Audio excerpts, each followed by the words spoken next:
Biz Sevgili misiniz? ekranda birlikte gözükmediğimizden beri ilk kez mi birlikte gözüküyoruz? Evet. Bu şekilde hani sesli ve iletişimsel biçimde değil mi? Temassal.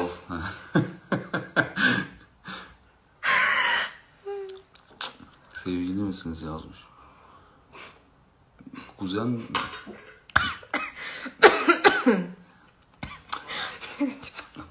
Vallahi ne söyleyelim yani hakikaten öyle hani saçma sapan cümleler kurarak söylemenin anlamı yok. Sadece çıkmayın.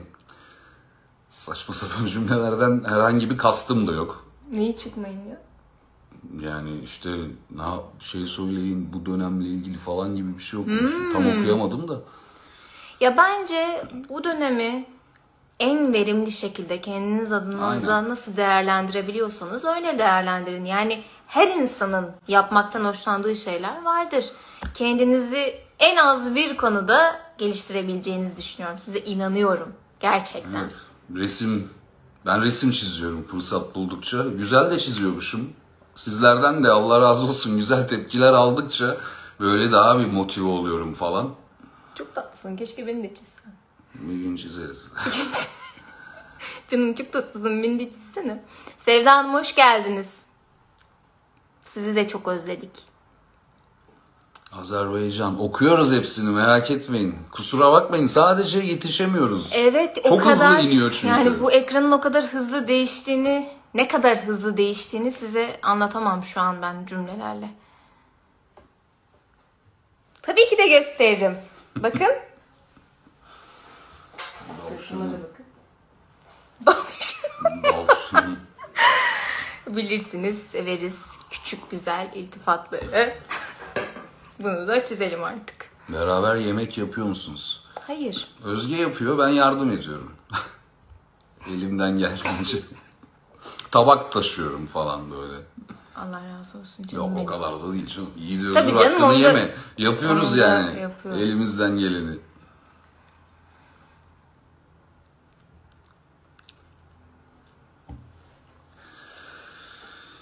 İlk gün beni de korkutmuştu aslında doğru. Hani ne bileyim sadece lafta bir kapanma gibi geldi de.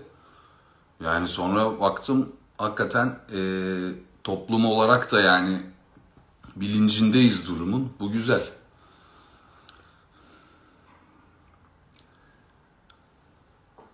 Sanki böyle ne kadar yakınlaşırsam size o kadar yakınlaşabilecekmişim gibi hissediyorum.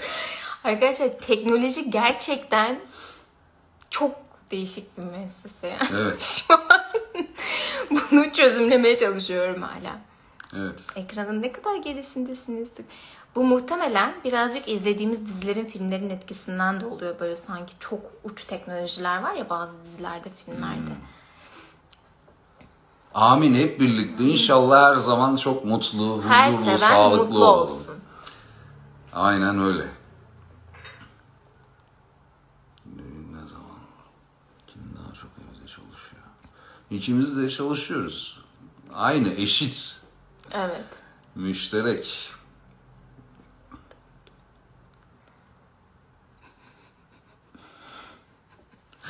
Ben daha çok çalışıyorum aslında da bakmayın. Please speak English. Gökberk Bey, please speak English. Please. Ya ne güzel oldu be. Valla Özge yani bu konularda çok başarılı. Böyle sürprizler yapmayı seviyor. Ben de özlemişim. Şimdi böyle okurken anladım. Çok mutlu oldum.